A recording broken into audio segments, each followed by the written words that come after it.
I always thought rock bottom was the breakup that sent me crawling back to my parents' guest room. I was wrong. Rock bottom was shivering in my sedan at 2 in the morning, watching a video of myself crying on the front porch rack up 3 million views. The caption called me a squatter, but the worst part wasn't the strangers laughing at my pain. It was seeing my sister's reflection in the window, smiling as she hit record. The guest room ceiling in my parents' house had a water stain shaped like the state of Florida. I remembered it from high school, back when I used to lie on this same twin mattress and dream about living anywhere else. Now, at 33 years old, I was staring at that stain again. Only this time, I did not have the luxury of dreaming. I had a 60-day plan, a bruised ego, and a suitcase I refused to fully unpack because unpacking felt like admitting defeat. Briar Glen, North Carolina, was the kind of suburb where the grass was manicured into submission, and the silence in the evenings felt heavy, like a wool blanket. Returning here after 6 years of building a life in Chicago felt less like a homecoming and more like a retreat after a lost war. My breakup with Mark had been messy, the kind of financial and emotional entanglement that leaves you with nothing but a maxed-out credit card and a need to disappear for a while. After 2 weeks of couch surfing with friends who were too polite to say I was overstaying my welcome, I had swallowed my pride and called my mother. We had a deal, 2 months, 0 rent. But I paid for my own groceries. I followed their house rules, which seemed to have ossified into iron law in my absence. No shoes in the foyer, no laundry after 9 at night, and implicitly, no disrupting the fragile ecosystem of the Parker household. I was trying to keep my head down. I spent my mornings at the small desk in the corner of the guest room, applying for jobs with a ferocity that bordered on desperation. I was a compliance officer by trade, a person who made sure rules were followed and boxes were checked. I was good at it. I found comfort in the black and white nature of regulation, especially now that my personal life was a gray smear of regret. My best prospect was a role at Brindlepath Solutions, a healthcare vendor about 40 minutes away. It was a step sideways career-wise, but the benefits were solid, and the salary was enough to get me a deposit on an apartment in the city within 3 months. I had already passed the initial phone screen, and the hiring manager, a woman named Sarah with a voice like dry leaves, seemed impressed by my resume. I had a final panel interview scheduled for Friday. If I nailed that, I could shorten my sentence in Briar Glen to 45 days. The only variable I had not accounted for was Kendra. My younger sister was in her late 20s, but she lived her life as if she were starring in a reality show that had not yet been picked up by a network. While I had been away building a career, Kendra had stayed in the orbit of our parents, ostensibly to help them out, though I had yet to see her lift a finger to do anything that did not involve a ring light. Kendra resented my return. I felt it the moment I walked through the door with my duffel bag. It was a physical pressure, like the drop in unvarnished air before a thunderstorm. To Kendra, I was not a sister in need of support. I was an invader stealing her screen time. On my 3rd Tuesday back, I walked into the kitchen to pour a second cup of coffee. Kendra was leaning against the granite island, her phone held aloft at a 45-degree angle. She was wearing full makeup at 8 in the morning, her lips painted a matte mauve that looked sticky. "So I told her that I'm just focusing on my mental health right now," Kendra said to her phone screen. Her voice pitched an octave higher than normal. "It is so hard when you have toxic energy entering your safe space. You know?" She paused, seemingly waiting for an invisible audience to nod in sympathy, then snapped her gaze to me. "Good morning, Ellie," she said. The sweetness in her tone was saccharine, barely masking the rot underneath. "Morning," I muttered, reaching for the pot. Kendra did not lower the phone. She pivoted, keeping the lens trained on my face. "You look tired. Rough night?" "I am fine," I said, keeping my back to her as I stirred in the creamer. "I have a lot of prep work for Brindlepath today." Kendra hummed, a sound of skepticism. "Brindlepath, that is the one you talked about yesterday? I feel like you have been talking about a lot of jobs. Are you sure you are not putting too much pressure on yourself?" You know Mom and Dad worry about you spiraling again. I turned around, gripping the ceramic mug. I never spiraled. Kendra. And yes, I am sure. It is a final interview. Kendra zoomed in. I could tell by the way her thumb moved on the screen. She was recording. She was always recording. I just want you to be realistic, she said, her voice dropping to a theatrical whisper. It is okay if you are not ready to be a functional adult yet. We all have our own timelines. Please do not film me, I said, my voice steady. I walked past her, exiting the kitchen. I am just documenting my morning, she called after me. You are so sensitive. Ellie, that is exactly what I mean. I closed the guest room door and leaned against it, exhaling a breath I felt I had been holding since I arrived. This was the dynamic. She poked, waiting for me to snap, and I refused to give her the satisfaction. I was the older sister. I was the stable one. I just needed to get the job, get the apartment, and get out. Later that evening, the house felt particularly claustrophobic. My parents, Robert and Linda, were people who avoided conflict by burying it under layers of politeness and routine. Dinner was served at 6 sharp. We ate roast chicken and green beans in the dining room. The silence punctuated only by the scrape of silverware against china. I had come down a few minutes early, intending to help set the table. As I approached the archway connecting the living room to the dining area, I heard my father's voice. It was low, urgent, lacking its usual measured cadence. We cannot keep stalling. Linda, he hissed, the Lake Hollow paperwork has a deadline. If she sees the notice, she is not going to see it, my mother whispered back, her voice trembling. I put it with the other things. Kendra said she would handle the distraction if we need it. But the transfer, it is for the best. Robert, we agreed. She is in no state to... I stepped into the room. The conversation died instantly. My father, a tall man whose posture had begun to slump in recent years, snapped his mouth shut and looked down at his placemat. My mother, a woman who usually fussed over napkins and coasters, froze with a water pitcher in midair. Hey, I said, keeping my tone light, though my stomach had tightened into a knot. What about Lake Hollow? Lake Hollow was a small town 3 hours west where my grandfather had owned a cabin. I had not thought about that place in years. My mother forced a smile that did not reach her eyes. Oh, nothing. Dear, just reminiscing. Your father was thinking about selling the old boat. I thought we sold the boat 5 years ago, I said, pulling out my chair. My father cleared his throat. Finally looking up, he looked tired, his eyes darting to the side rather than meeting mine. Different boat, just old taxes, nothing you need to worry about. Ellie, focus on your interview. The dismissal was swift and practiced. I sat down, unfolding my napkin, but the air in the room had changed. It felt thick with things unsaid. She is in no state to... What did that mean? And why was Kendra involved in handling a distraction? Kendra breezed in a moment later, smelling of vanilla perfume and superiority. She sat opposite me, her phone placed face up on the table next to her fork. Everyone looks so serious, she said, picking up a roll. Ellie, did you bring down the mood again? I did not say anything, I replied, cutting into my chicken. Mom, Kendra said, ignoring me. Did you see the video I posted today? The one about boundaries? It is doing really well. People really resonate with the idea of protecting their peace from family members who do not respect it. That is nice, honey, my mother said vaguely. I looked at Kendra. She was smiling at me, a sharp, shark-like grin. She knew I had heard them. She was daring me to ask again. Over the next 2 days, the atmosphere in the house shifted from awkward to hostile. It was subtle at first. Little things began to malfunction or go missing, creating a friction that wore down my patience. First, it was the Wi-Fi. I was in the middle of researching the corporate structure of Brindlepath Solutions when the connection dropped.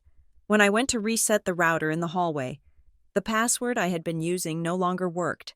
I found my mother in the laundry room. Did we change the internet password? I asked. She looked flustered. Oh, Kendra said something about security. She said the old one was too weak. Ask her. When I asked Kendra, she took 3 hours to reply to my text, sending back a string of emojis and a new, complicated password that included the phrase, guest access limited. Then it was the mail. I was expecting a packet from the insurance company regarding my car. Something routine, but important. I saw the mail carrier deliver a stack of envelopes on Thursday, but when I went to the entry table to sort through them, there was nothing for me. Mom, did I get any mail? I asked. She was wiping down the counters with a fervor that suggested she was trying to erase a stain only she could see. No, I do not think so. Just bills for your father. Are you sure? I saw the truck.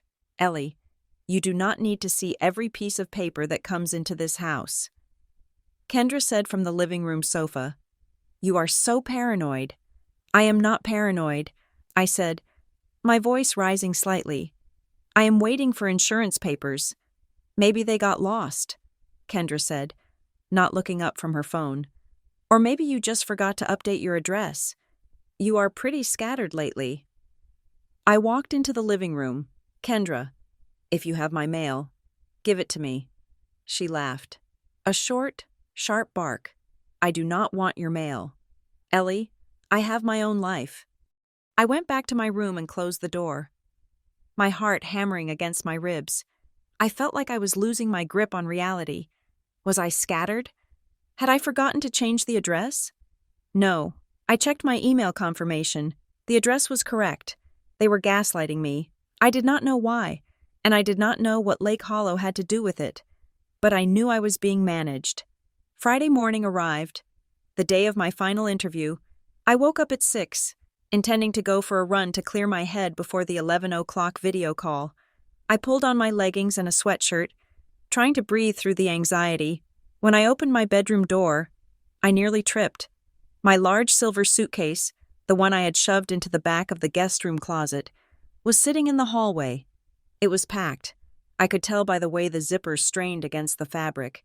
Next to it was a cardboard box containing the few books and toiletries I had unpacked. I stared at the luggage for a full 10 seconds, my brain refusing to process the image. It looked as if I were leaving, as if I had decided, in the middle of the night, to pack everything I owned and stage it by the stairs.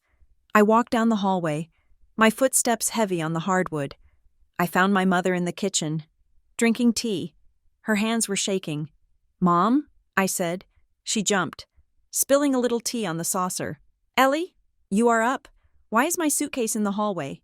She looked at me, her eyes wide and watery. I thought you were ready. Ready for what? Kendra walked in from the sunroom.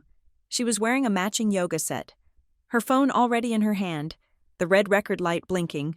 Finally, Kendra said, We were wondering when you would come down. I turned to her. Kendra, did you pack my things? Kendra gasped, a theatrical sound that made my skin crawl. Me? Ellie, do not be crazy. You told Mom last night you were leaving. You said you could not handle the rules anymore. I stared at her. That is a lie. I went to bed at 10. I have my interview today. Stop lying. Ellie? Kendra shouted. Her voice was suddenly loud, projecting for the back row of a theater. You were screaming last night. You said you hated it here. You packed your own bags. She was moving toward me, holding the phone at chest height. She was backing me out of the kitchen, toward the entryway where the light was streaming in from the transom window. I did not say that. I said, trying to keep my voice calm, but the sheer absurdity of the accusation was making my hands shake. I have an interview in 3 hours. I am not going anywhere. Mom is scared of you, Kendra yelled. Look at her. I looked at my mother. She was not looking at me. She was staring into her tea mug, shrinking into herself. Mom? Tell her I did not pack those bags. My mother looked up, and for a second, I saw the truth on her face. She was terrified, not of me, but of the situation, of Kendra, of whatever secret they were keeping. It might be better if you just took a break. Ellie, my mother whispered, just for a few days. I felt like I had been punched in the gut. Mom? You are upsetting her, Kendra shrieked. She stepped closer, invading my personal space. The phone was inches from my face now. You need to leave. You are toxic. Ellie, you are unstable. I am not unstable, I snapped, my control finally fraying. I am trying to get a job. I am trying to live my life. You are the one who is obsessing over me. There it is, Kendra said, turning to the invisible audience on her screen. See? This is what we deal with. The entitlement. She shoved the suitcase toward me. It hit my shin. Hard. Get out, Kendra said. I looked at my father, who had just appeared at the top of the stairs. He was wearing his bathrobe, looking down at the scene with a mixture of resignation and shame. Dad? Just go for a drive.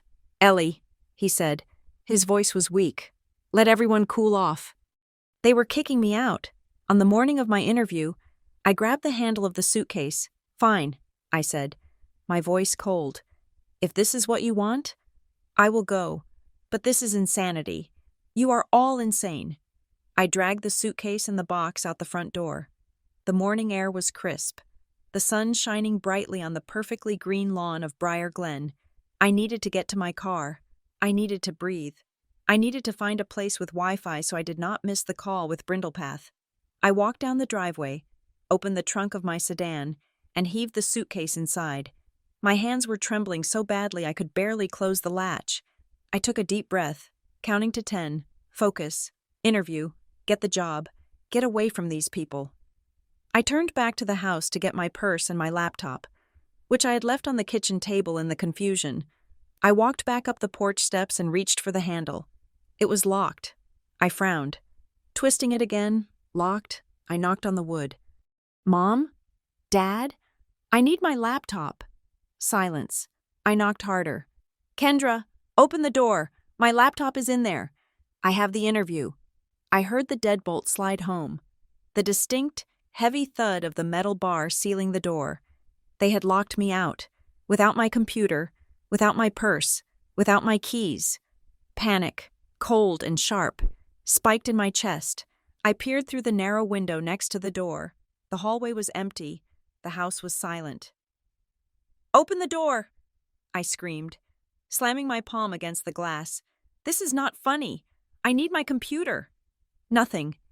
I stood there for 5 minutes, pounding, pleading, and finally, just staring at the white paint of the door. I checked my pockets. I had my phone. That was it. My car keys were in my pocket, thankfully. But my wallet, my ID, and the laptop with all my preparation notes were inside. I walked back to my car, my legs feeling like lead. I sat in the driver's seat and locked the doors. It was 9 a.m. I was wearing leggings and a sweatshirt. I had no money on me. I had nowhere to go. I stared at the steering wheel, trying to process the sequence of events. The packed bags, the staged argument, the lockout. It felt choreographed. It felt like a trap. My phone buzzed. I picked it up, expecting a text from my mother, maybe an apology, maybe a code to the garage door. It was a notification from Instagram, a DM from an acquaintance I had not spoken to in 3 years. OMG Ellie, are you okay? I just saw this. Saw what? I clicked the link she sent. It opened a new Instagram account. The username was @TheRealEllieParkerTruth. It had been created 2 hours ago. There was one video posted. The thumbnail was a close-up of my face, distorted by anger. My mouth open in a shout. The title, written in a cheerful, bubbly font, read, "When your sister gets kicked out because she refuses to pay rent." I pressed play. The video was a masterclass in editing. It started with Kendra's voice, calm and tearful. I just wanted her to help out. You know, we have tried everything. Then it cut to me in the kitchen. But the context was gone. It showed me snapping. I am not unstable. It showed me yelling at my mother. It showed me grabbing the suitcase. But the audio was manipulated. When I had said, I am trying to get a job, the audio was garbled, lowered in the mix, so it sounded like incoherent mumbling. When Kendra yelled, "You are toxic," the volume was normalized so she sounded reasonable, firm. The caption read, "My 33-year-old sister has been squatting with us for months. She refuses to work. refuses to help, and attacks our parents when we ask her to contribute. Today we finally had to draw the line. Heartbroken but necessary. Toxic family eviction, mental health awareness. Mooch. I watched it again, and then I saw it. In the first 2 seconds of the clip, when the camera was panning across the kitchen, there was a reflection in the glass of the microwave behind Kendra. It was faint, but it was there. Kendra was holding the phone. Yes, but she wasn't just filming. She was smiling, a tight, victorious little smile as she pretended to cry. And behind her, in the doorway to the dining room, my mother was standing there. She wasn't cowering. She wasn't crying. She was checking her watch. I looked at the view count. It had been up for 40 minutes. It already had 5,000 views. The comments were scrolling by faster than I could read them. She looks psycho. Imagine being 33 and acting like a toddler. Good for you for setting boundaries. Kick her to the curb. I sat in the silence of my car. The engine cold. The phone burning a hole in my hand. I wasn't just kicked out. I was being destroyed. And they had planned it. I looked up at the house. The curtains in the living room twitched. Someone was watching me. I didn't cry. The tears that had been threatening to spill earlier had evaporated, replaced by a cold, hard clarity. This wasn't a family dispute. This was a hit. I started the car. I didn't know where I was going, but I knew one thing for certain. I was not going to let them write the ending of this story. I put the car in reverse and backed out of the driveway, leaving the manicured lawn of Briar Glen behind me. As I drove, I didn't turn off the phone. I let the video loop, memorizing every frame, every edit, every lie. They wanted a villain? Fine. They were about to find out that the only thing more dangerous than a villain was a victim with nothing left to lose. I drove toward the highway, the digital comments burning into my mind like a brand. I needed a plan, but first, I needed to survive the day, and I needed to figure out what the hell was in that envelope from Lake Hollow, because whatever it was worth destroying a daughter for. I merged onto the interstate, the image of my mother checking her watch playing over and over in my head. She is in no state to... They had made sure of that, or so they thought. I gripped the steering wheel until my knuckles turned white. My interview with Brindlepath was in 2 hours. I had no laptop, I had no notes, but I had my voice, and for the first time in a long time, I knew exactly who I was fighting.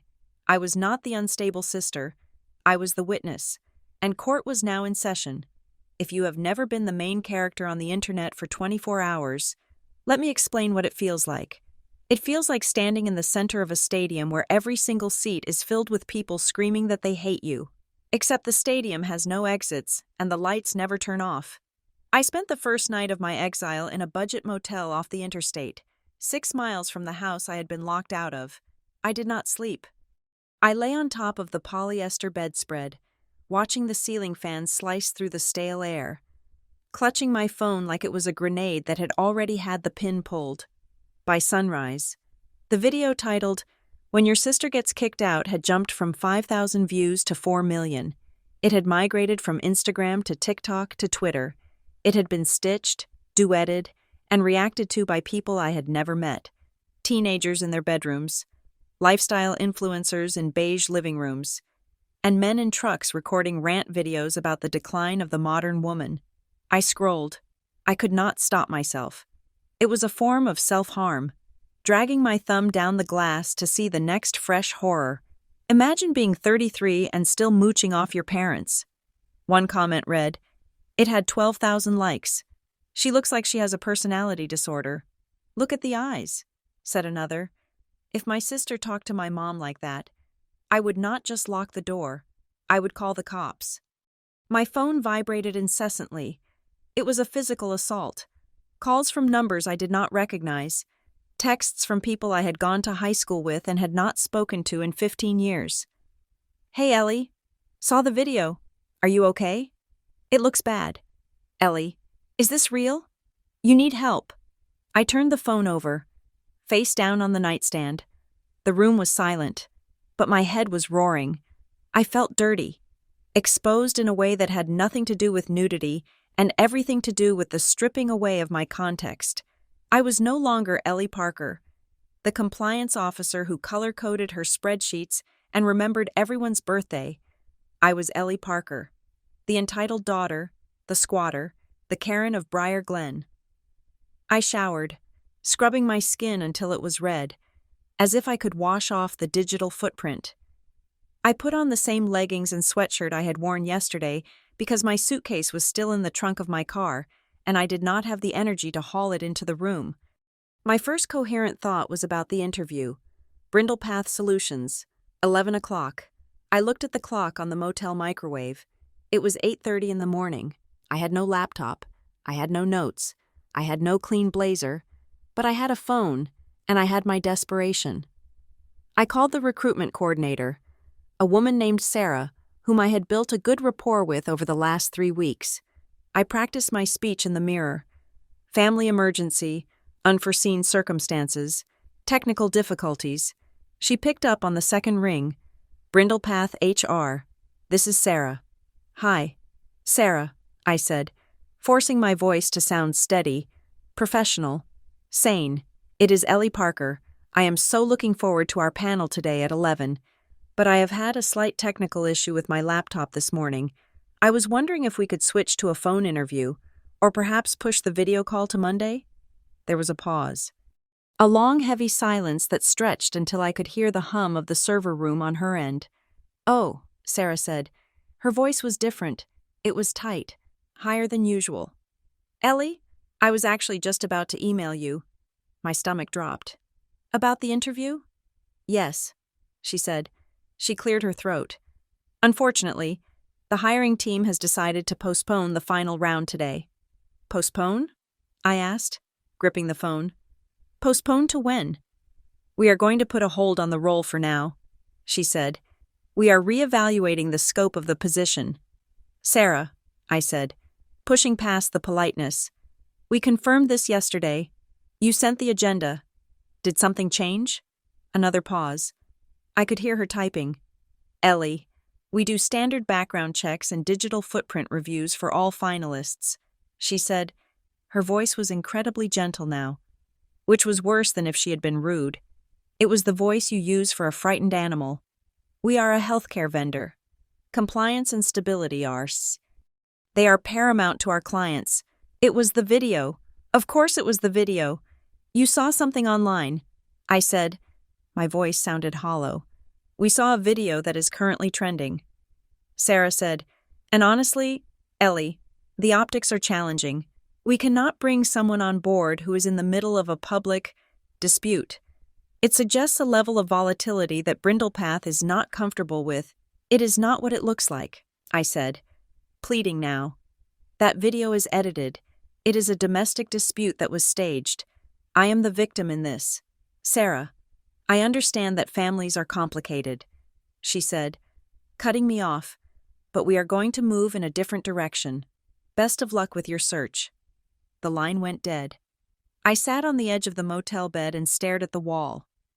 I had just lost a job that paid $85,000 a year because my sister wanted engagement metrics. The anger did not come immediately. What came first was a cold, paralyzing fear. I had less than $400 in my checking account.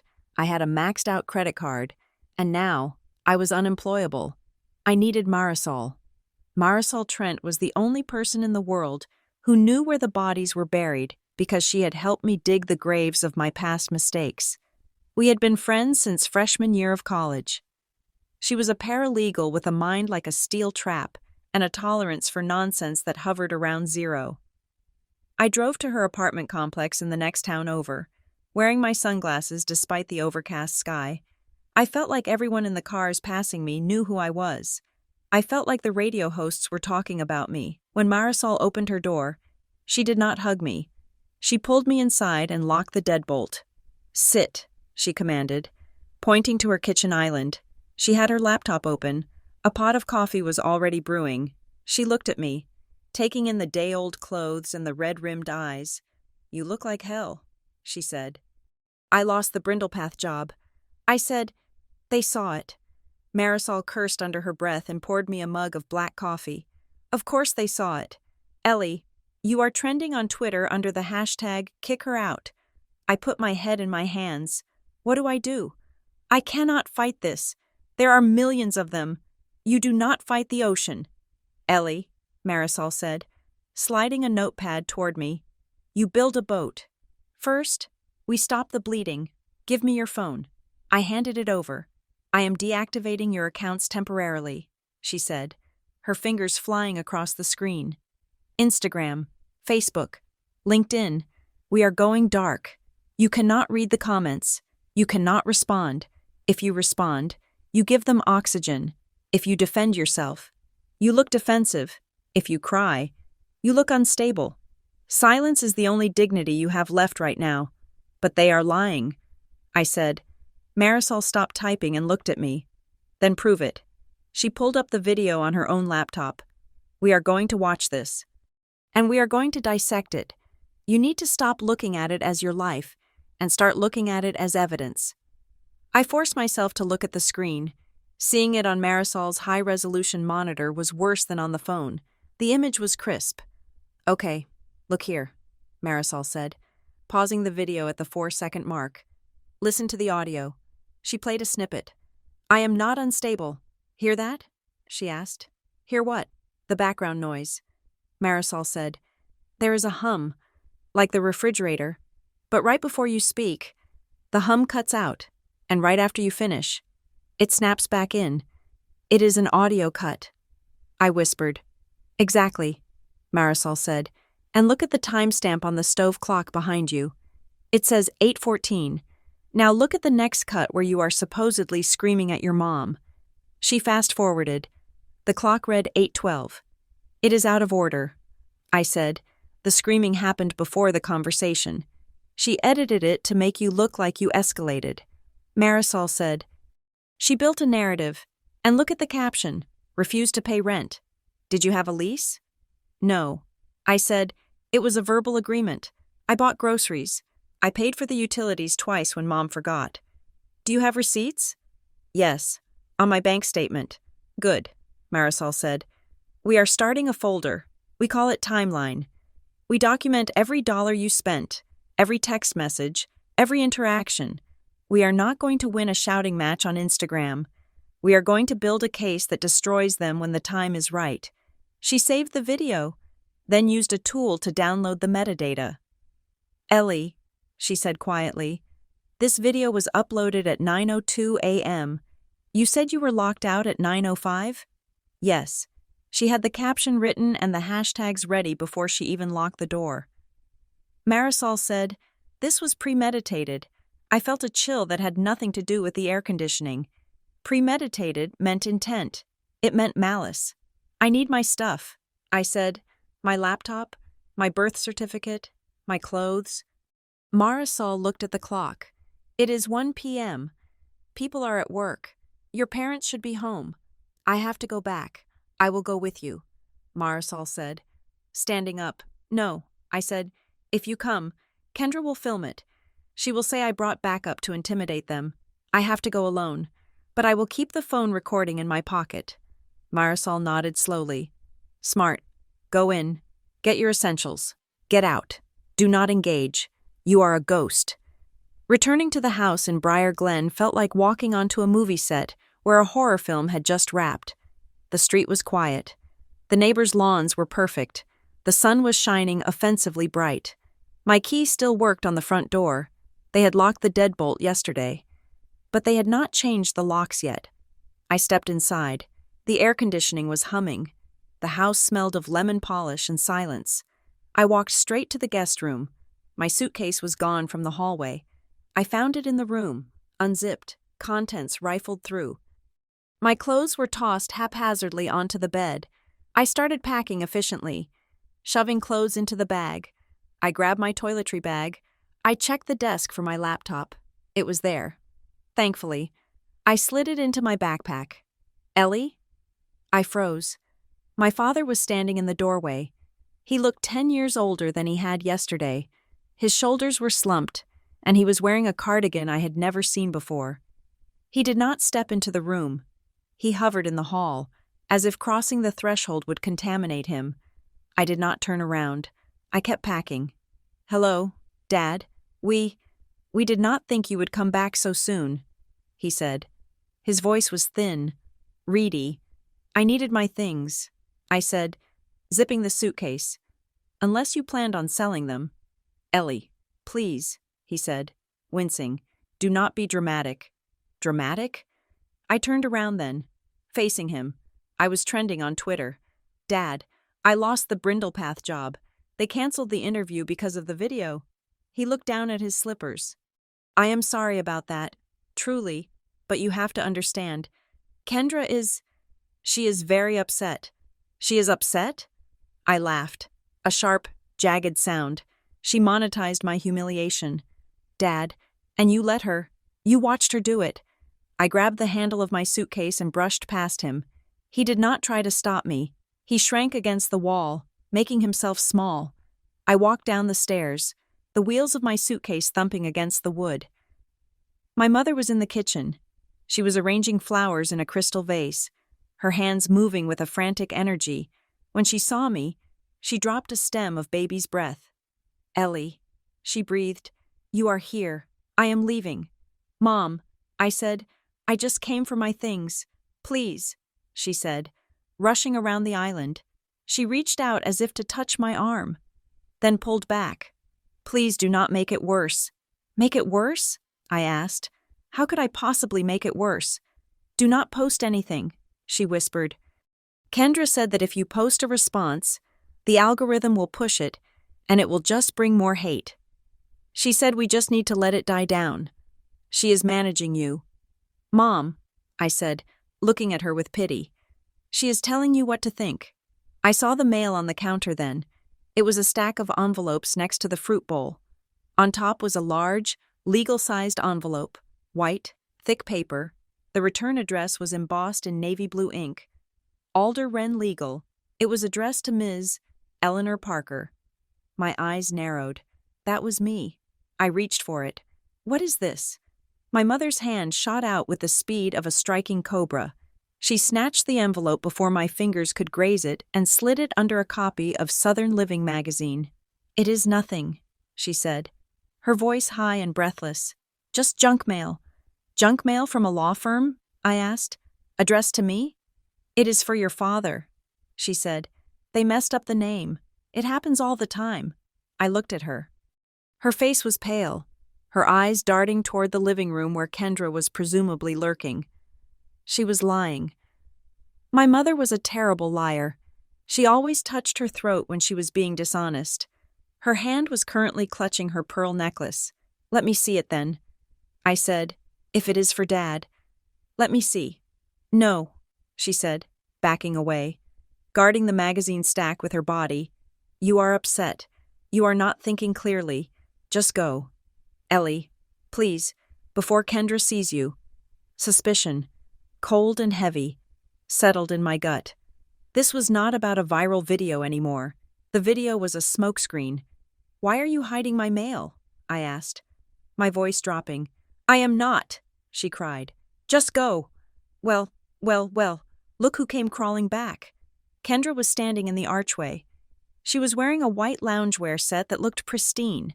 She had her phone in her hand, but it was at her side, not recording. I tightened my grip on my suitcase handle. I am not crawling. Kendra. I am collecting my property, Kendra smirked. She walked into the kitchen, picked up an apple, and bit into it with a loud crunch. Did you see the views? 5 million? Ellie, you are finally famous. You cost me a job. I said, Kendra shrugged. I saved them from hiring a liability. Honestly, I did you a favor. You were not going to last there anyway. I looked at her, really looked at her. She looked energized. The attention was feeding her. She was glowing with the radiation of online validation. I know you edited the video, I said quietly. I know about the audio cuts. Kendra rolled her eyes. It is called storytelling. Ellie, everyone edits. It is not my fault you gave me such good material. And the fan page? I asked. At the real Ellie Parker Truth? Not me, she said, examining her fingernails. I told you, fans are crazy. They just want to support me. I looked at the bracelet on her wrist. It was a gold chain with 3 small charms, a star, a moon, and a heart. It was a distinct piece. I had bought it for her 25th birthday, in the video, I said, keeping my voice level. The person holding the camera catches their reflection in the microwave. Just for a second, Kendra froze. The apple stopped halfway to her mouth. And that person, I continued, is wearing that exact bracelet, the one you are wearing right now. Kendra pulled her sleeve down, covering the gold chain. You are hallucinating, she spat. You are seeing things because you are paranoid. Just like Mom said. I looked at my mother. She was staring at the floor, refusing to look at either of us. You are hiding something, I said to the room at large. The mail, the lockout, the timing, it is all connected, and I'm going to find out what it is. Get out, Kendra screamed. Her composure cracked, revealing the ugly, jagged resentment underneath. Get out of my house. It is Mom and Dad's house.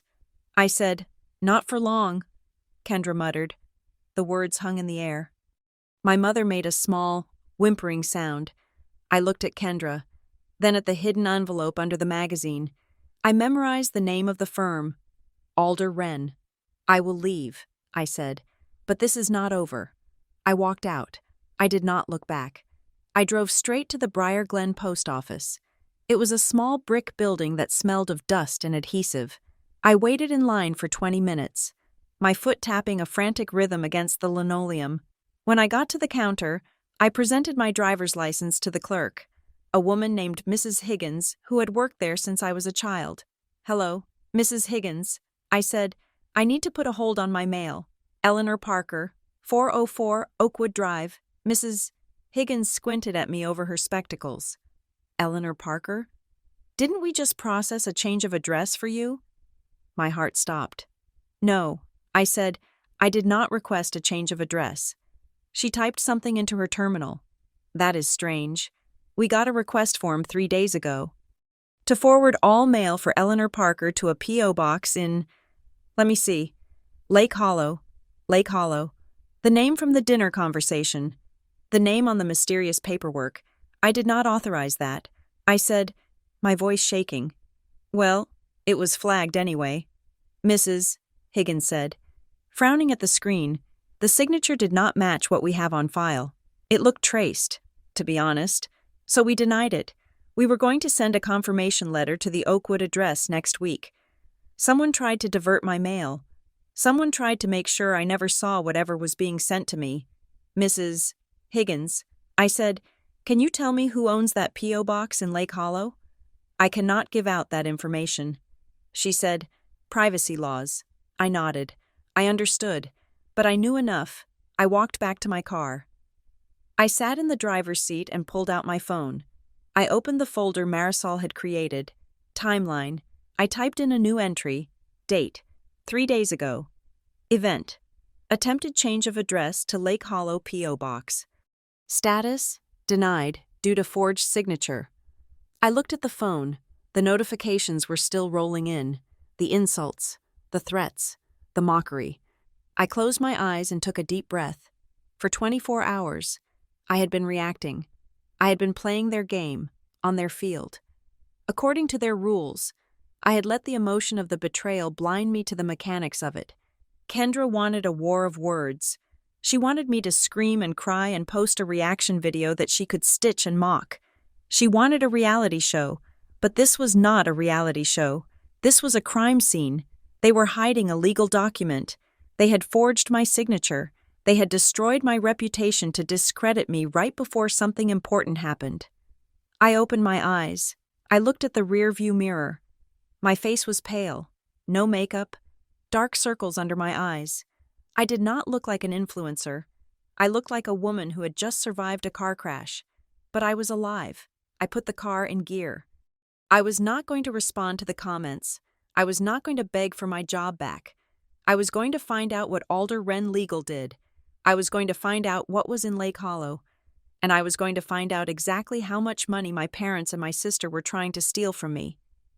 You want a villain. Kendra? I whispered to the empty car. You got one. I drove away from Briar Glen, not as a daughter leaving home, but as a prosecutor building a case. Dana Klein's office did not look like the kind of place where you went to ruin your family. It looked like a spa, all beige linen and potted orchids, located in a glass-fronted building in downtown Raleigh. But Dana herself was a shark in a silk blouse. She was a specialist in digital defamation, a woman who understood that in the 21st century, a tweet could destroy a life faster than a bullet. I sat across from her, my hands folded tightly in my lap. I had paid the consultation fee with the last of my savings, a gamble that left me with exactly $42 in my checking account. So, let me get the timeline straight, Dana said, scrolling through the timeline Marisol and I had built the night before. You were locked out on Tuesday. The video went up Tuesday morning.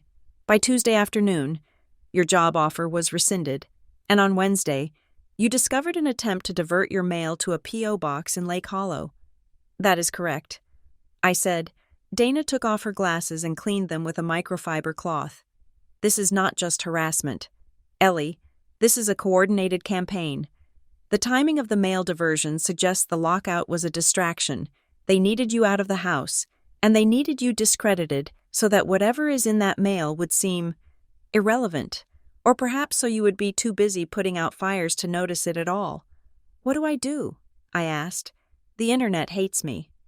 I have people telling me to drink bleach in my DMs. You do nothing, Dana said sharply. You do not post. You do not comment. You do not go on TikTok and cry about your trauma. That is what they want. They want you to look unstable. If you react, you validate their narrative, but they are lying. I said. Then we prove it with physics, not feelings, she said. We preserve everything. We need the metadata from the original video. We need to link the account definitively to your sister, and we need that envelope. She leaned forward. If they are withholding mail addressed to you, that is a federal offense, but we want to avoid calling the FBI on your parents if we can help it. It tends to make Thanksgiving awkward. There will not be another Thanksgiving, I said, the words tasting like ash in my mouth. Dana nodded, her expression grim. Get the envelope. Get the proof. Then we send a cease and desist that will make your sister wish she had never heard of the internet. I left her office with a list of instructions and a strange, cold sense of purpose. I was no longer a victim. I was an investigator. I went back to Marisol's apartment. She had turned her dining table into a war room.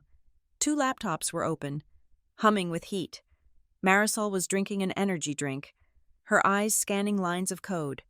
I got the video file, she said without looking up. A friend of a friend ripped the raw file from the server before the compression algorithm crushed it. We have the metadata, and uploaded from an iPhone 14 Pro, Marisol said, location tagged as Briar Glen. But here's the kicker.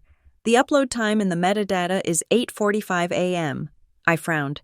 The video went live at 9 a.m. Exactly, Marisol said. She uploaded it to the draft folder 15 minutes before she locked you out. She had it ready to go. She was waiting for the door to click shut before she hit publish.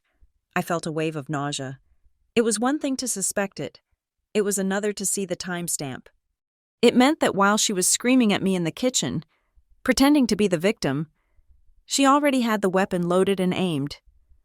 Show me the reflection, I said. Marisol pulled up the video on the large monitor. We watched it frame by frame. The kitchen scene, the shouting, the part where Kendra claimed I was attacking her.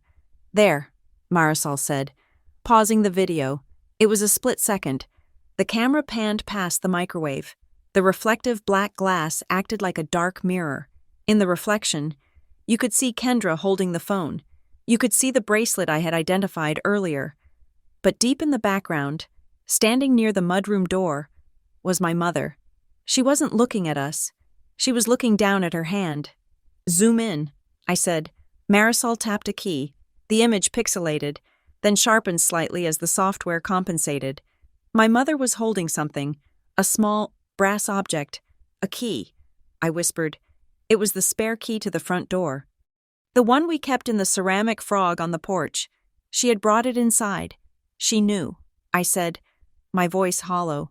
She was holding the key because she knew she was going to need to lock the deadbolt the second I stepped outside.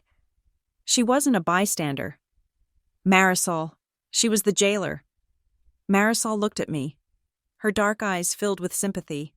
We have them, Ellie. This proves premeditation. There is more, she said. I ran the recovery email for the Real Ellie Parker Truth account. It is partially redacted, like they always are. Kendra Parker. I said, too obvious. Marisol said, but look at the number pattern associated with the two-factor authentication. It ends in 88. So? I did a search for Kendra's old usernames on Poshmark. Back in 2018, she used the handle KendraP_88. And on that account, she linked a PayPal address, kendraparker88@gmail.com. Marisol sat back, looking satisfied. It is a match. The recovery email for the hate account is her old personal email. She was sloppy. She thought making a new handle was enough, but she linked it to her existing digital footprint. I stood up. I have to go back there. You are not going alone. Marisol said, I have to. I said, if I bring you, they will clam up. I need that envelope. Marisol.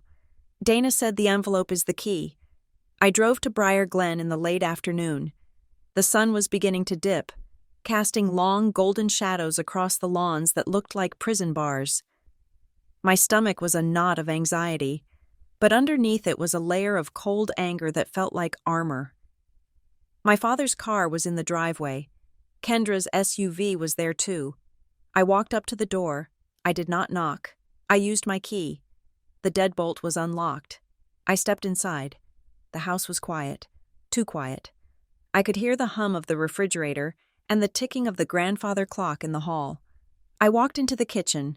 My mother was there, sitting at the table, staring at a cup of tea that had gone cold.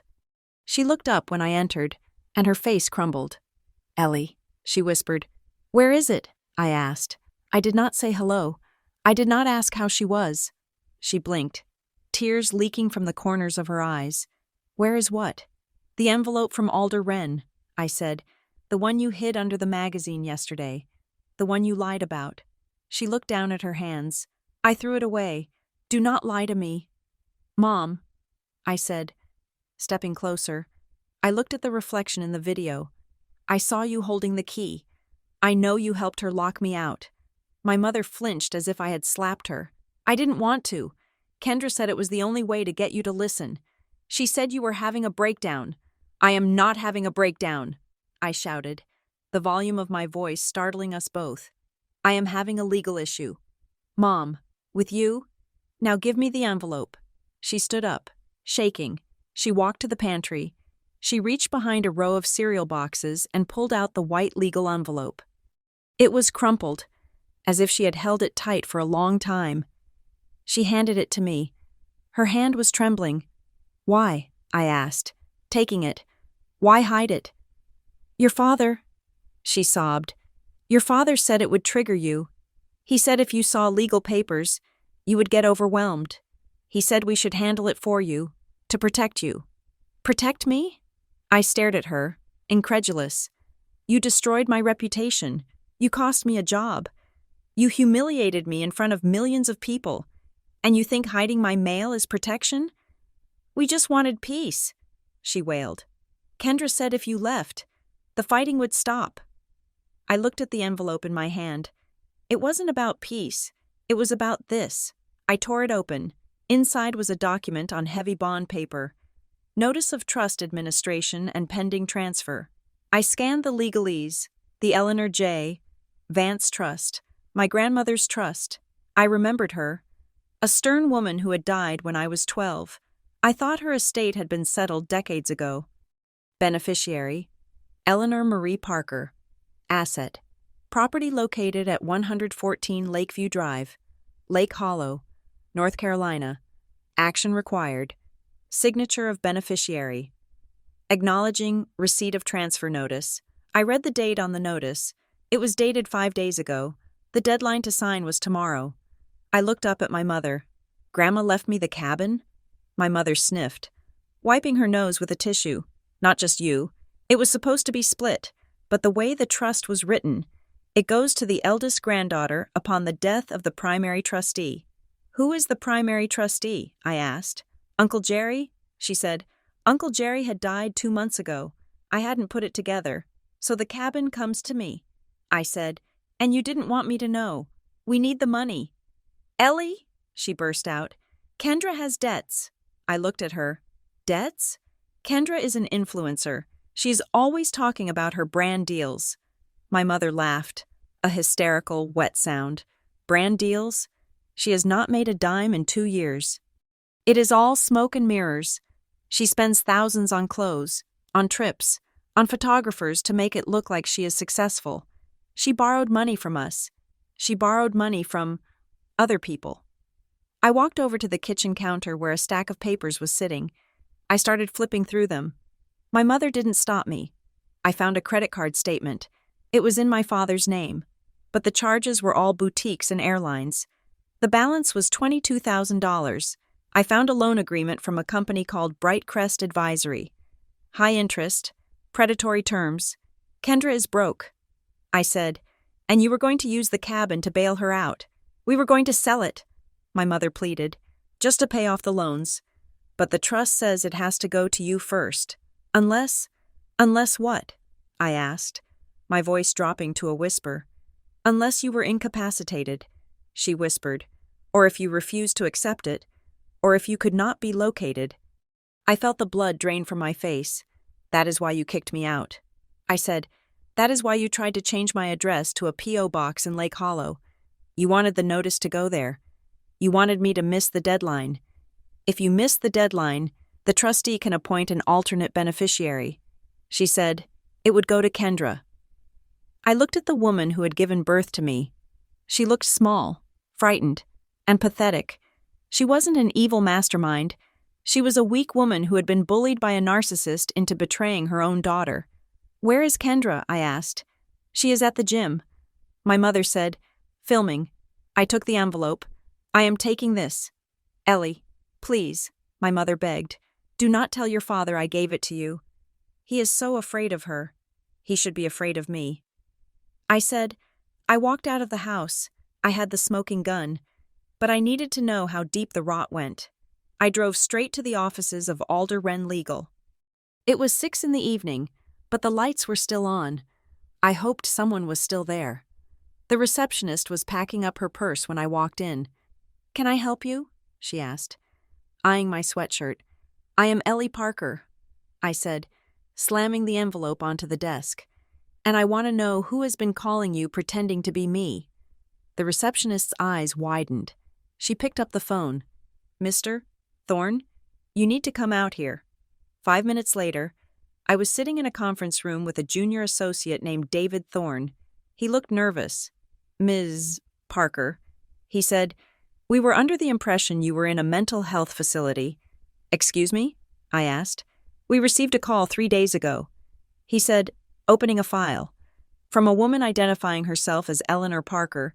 She stated that she was voluntarily checking into a treatment center and requested that all trust documents be handled by her parents via power of attorney. I did not sign a power of attorney. I said, and I am not in a treatment center. I am sitting right here. David Thorne looked at the notes in his file. The caller verified your social security number. She verified your mother's maiden name. Of course she did. I said, she is my sister. I leaned forward. Mr. Thorne, I am the beneficiary of the Vance Trust. I am here to acknowledge receipt of the notice, and I am formally notifying you that any previous instructions were fraudulent. He nodded vigorously. I will update the file immediately.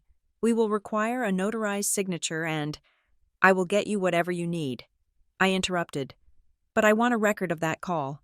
I want to know exactly what time it came in. He checked his computer. Tuesday, 9:15 a.m.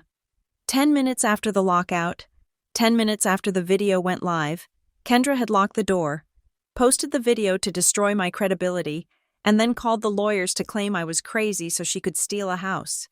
It was elegant, in a sick way.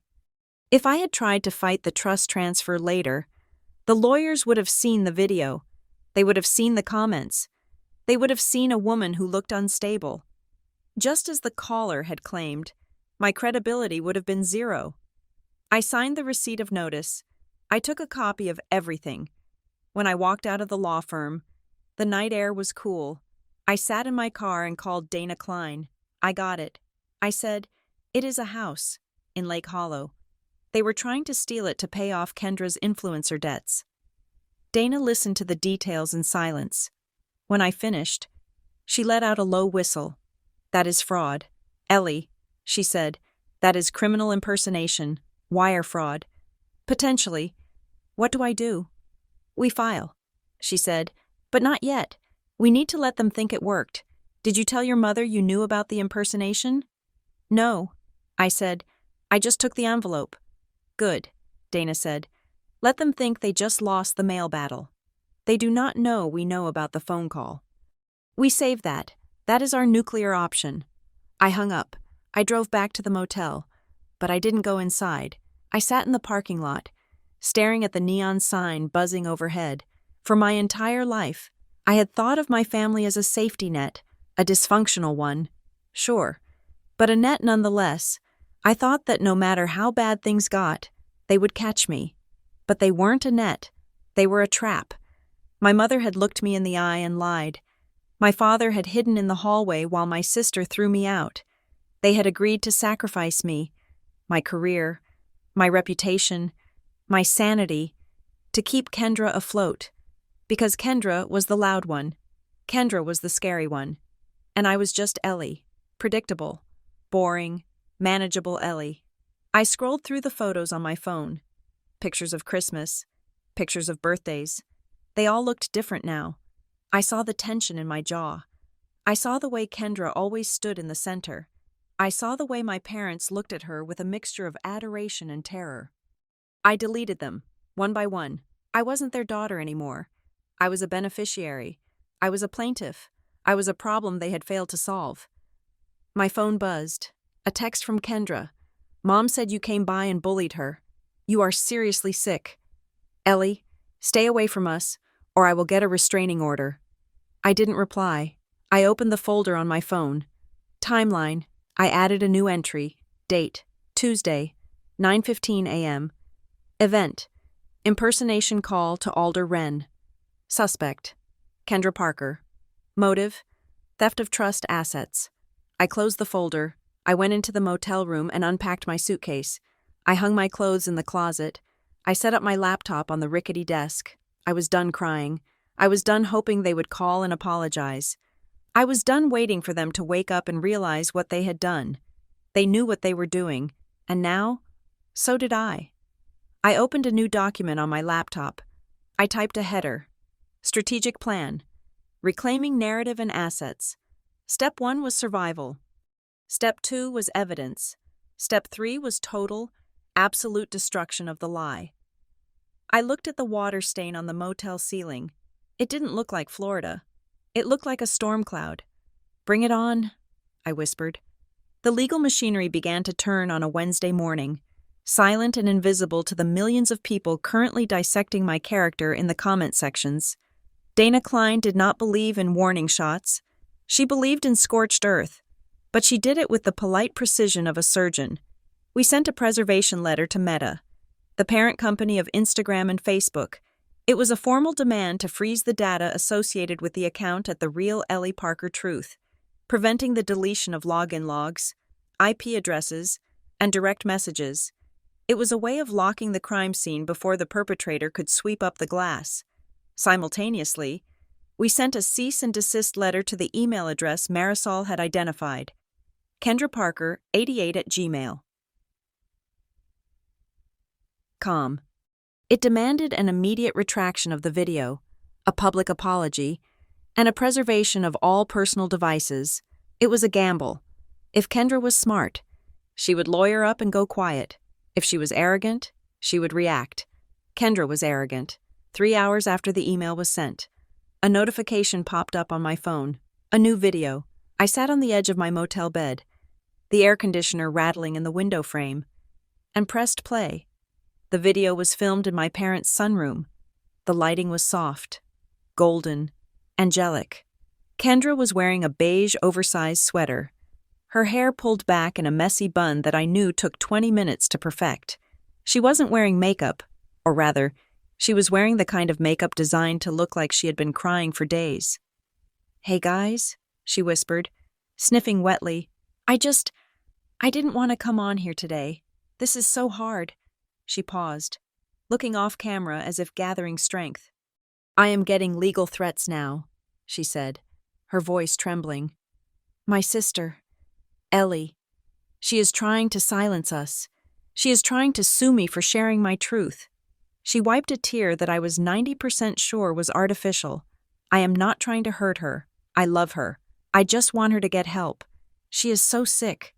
You guys, she is lashing out because she is in pain, and she is trying to bankrupt our parents with legal fees instead of just taking accountability.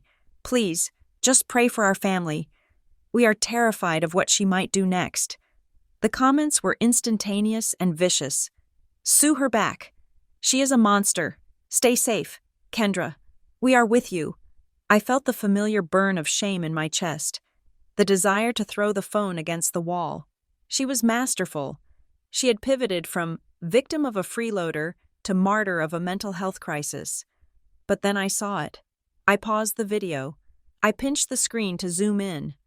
Behind Kendra, on the wall of the sunroom, was the large family dry erase calendar my mother used to organize her life. It was out of focus, but the grid was visible. In the video, the square for the 15th, my birthday, which was next week, was blank, but I had written on that calendar myself.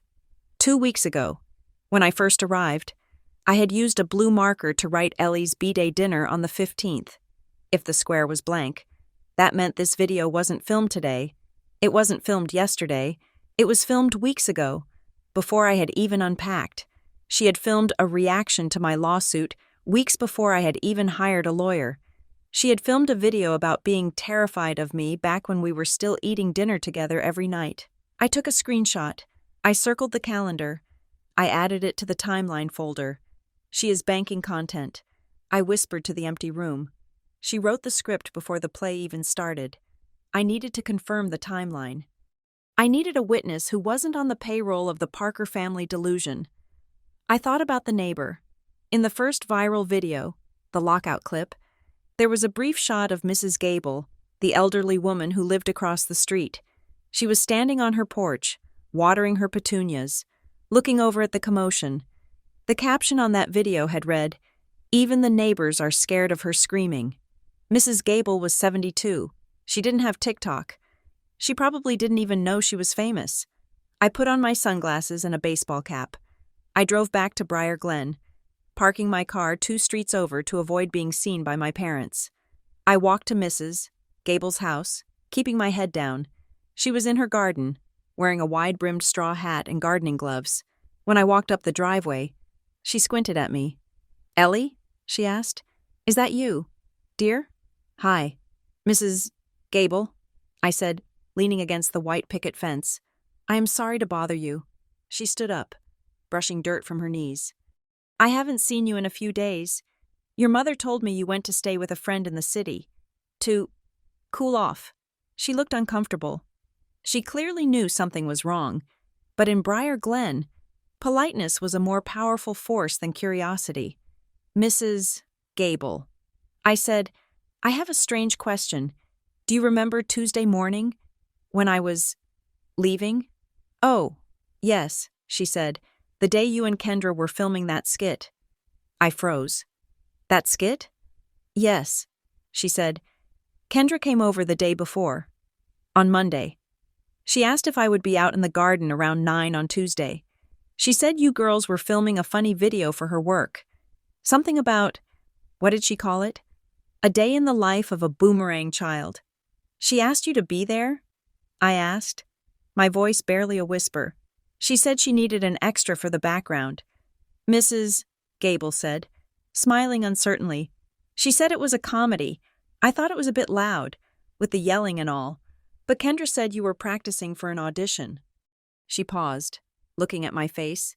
"It was a skit, wasn't it, Ellie?" I forced a smile. It felt like cracking plaster. "Yes, Mrs. Gable. Just a skit. Thank you." I walked away before I shattered. It wasn't just a setup. It was a production. She had scouted locations. She had directed extras. She had turned my life into a set, and I was the only one who didn't know I was acting. I got back to my car and called Dana Klein. She directed The Neighbor. I said, "She told Mrs. Gable it was a comedy skit. Get an affidavit." Dana said instantly, "Can you get her to sign a statement?" "I can try." I said, "But Dana, there is something else. The money." I pulled out the photos I had taken of the documents on my parents' kitchen counter before I fled with the trust envelope. I had snapped them quickly, barely registering what they were at the time. But now I zoomed in on the image of the loan agreement, Bright Crest Advisory. It wasn't a bank, it was a debt relief agency. The kind that advertises on late-night television with promises to slash your payments by 50%. I researched the company on my phone. They were based in Florida. They had an F rating with the Better Business Bureau, and their CEO was a man named Reed Mallory. Reed Mallory. The name sounded familiar. I searched Kendra's Instagram following list. She followed him, and he followed her. I scrolled back through her feed. 6 months ago, she had posted a photo from a networking brunch in Miami. In the background, raising a glass of champagne, was a man who matched Reed Mallory's LinkedIn photo. She knew him. I looked at the contract my parents had signed. It was brutal. It required them to sign over power of attorney for their accounts.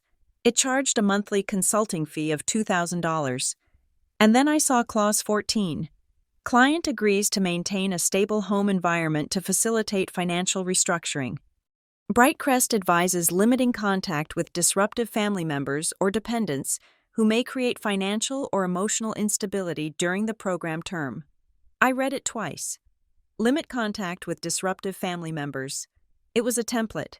It was a standard clause designed to isolate vulnerable seniors from people who might tell them they were being scammed. But Kendra had weaponized it. She had used this clause to convince my father that kicking me out wasn't just cruel. It was a contractual obligation. She had told them that to fix their money problems, they had to get rid of me, and she had provided the proof of my disruption by filming me. My phone rang. It was my father. I stared at the screen. I hadn't spoken to him since the day I retrieved my suitcase. I answered, "Ellie?" His voice was hushed. He sounded like he was hiding in a closet. "What do you want? Dad?" I saw the letter," he said. "The lawyer letter. Ellie, you cannot sue your sister. It will kill your mother." "You killed her." "Dad," I said coldly, "you watched Kendra kill my reputation. And you held the shovel." "It is not like that," he pleaded. We are under a lot of pressure. The financial people. They said we had to streamline. They said your situation was a liability." "My situation?" I asked. "Being unemployed for 3 weeks is a liability?" "Dad, you signed a contract with a shark. Bright Crest is a scam. Kendra knows the CEO." "What?" He sounded genuinely confused. "No. Kendra said they were a boutique firm. She said she pulled strings to get us in. She pulled strings to get you fleeced." I said, "How much have you paid them?" "Ellie, stop," he said, his voice breaking. "I cannot listen to this. I just called to ask you to drop it. Please, she is very fragile right now. If you push her, she explodes. You know how she gets." I gripped the steering wheel. "That is it, isn't it? You are scared of her." "Silence, Dad. I just wanted it to be quiet," he whispered. "I just wanted the yelling to stop. I thought if you left, she would calm down. I thought it would pass faster. It passed faster for you," I said, "but you threw me under the bus to get a quiet ride. I am sorry. Ellie." I hung up. He hadn't denied it. He was a coward. He had traded his eldest daughter for a temporary ceasefire with his youngest. I sat there, feeling the weight of the betrayal. It wasn't hatred. It was indifference. He didn't hate me. He just didn't care enough to protect me if it meant inconveniencing himself. My phone pinged again. An Instagram DM. I had reactivated the account on Dana's orders, strictly to monitor incoming messages, but I wasn't allowed to reply. The message was from a user named Talia_Vive_design. "Hey, Ellie, you don't know me, But I used to be friends with Kendra. We had a falling out last year. I saw the video. I know she's lying. I have proof. I stared at the screen. A trap? Or a lifeline? I typed back. What kind of proof? Screenshots, she replied, and voice notes. I was there when she planned the account. I can meet you. Today. I met Talia Voss at a coffee shop in a town 20 miles away from Briar Glen.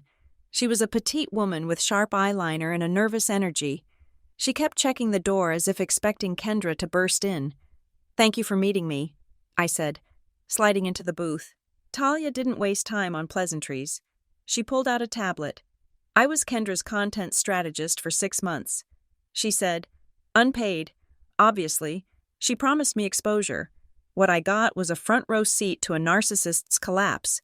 She opened a folder on the tablet labeled The Pivot. Kendra has been trying to rebrand for a year. Talia explained. Her lifestyle content wasn't hitting. The algorithm changed. She needed drama.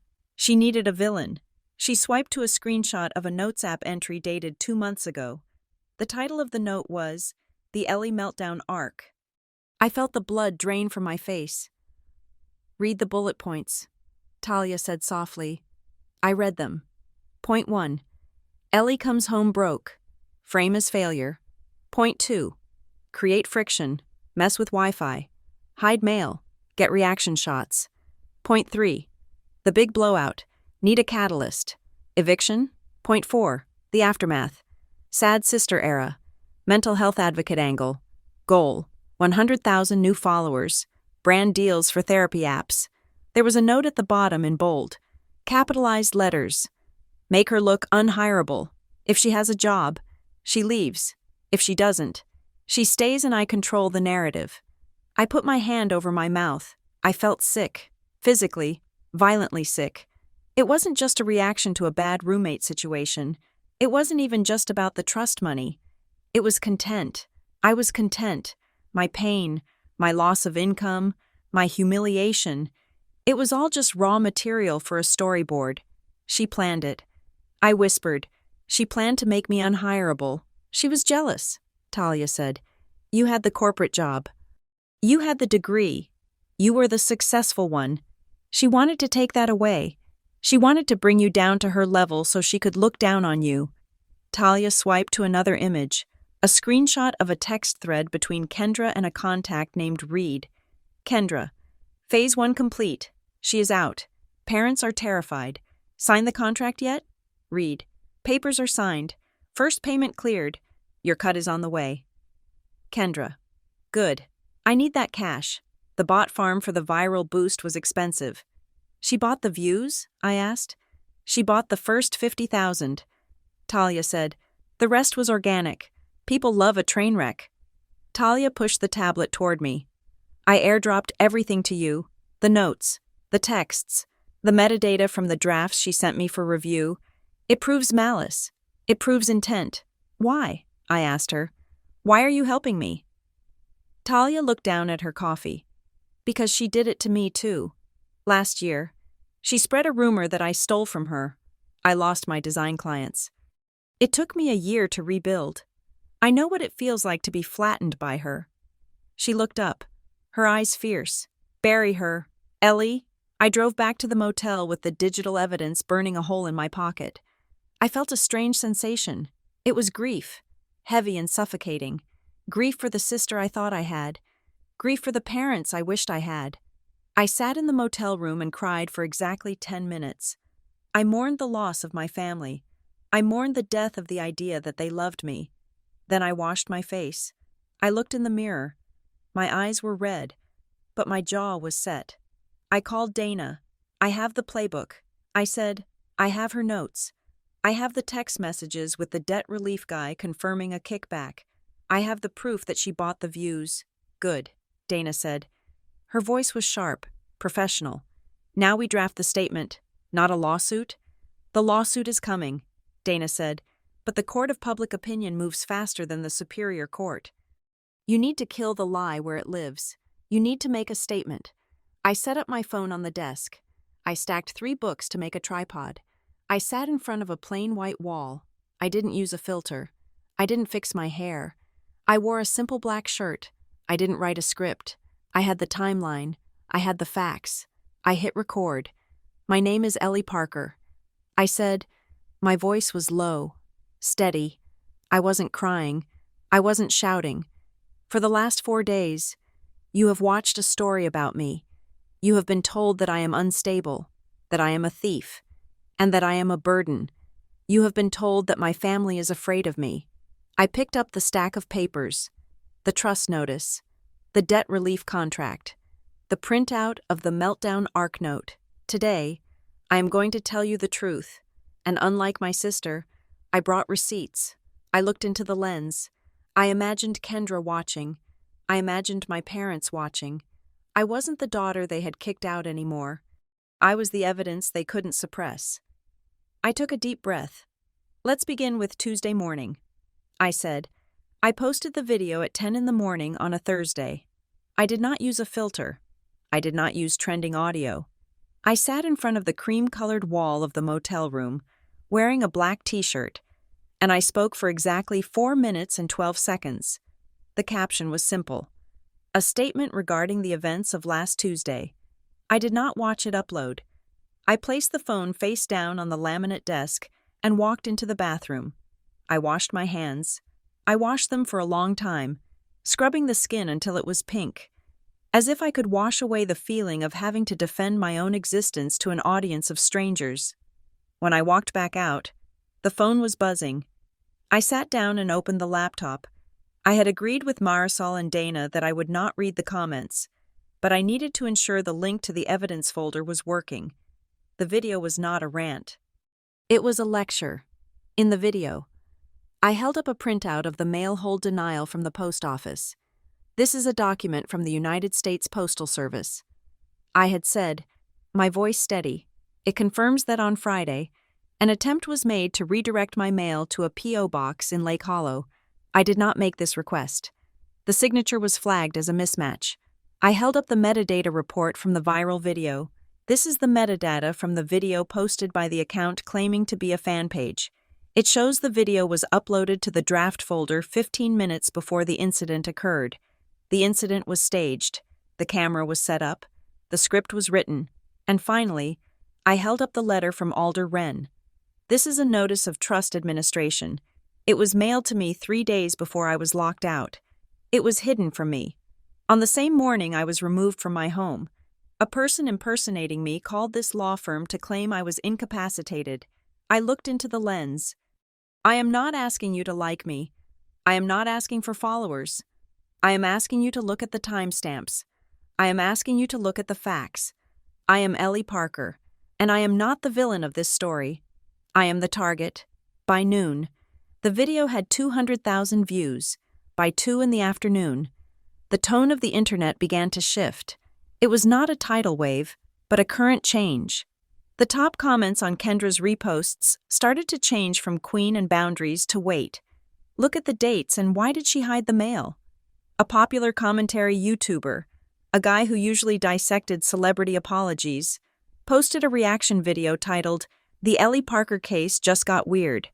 He went through my timeline point by point. "Okay," he said in the video, pausing on the shot of the calendar. "If that calendar is blank, then Kendra filmed that crying video 2 weeks ago." Who films a crying video about their sister being scary 2 weeks before the sister supposedly gets scary? That is premeditated content. Folks, then Dana Klein stepped in. She did not tweet. She released a formal press statement on her firm's letterhead. It was dry, boring, and utterly devastating.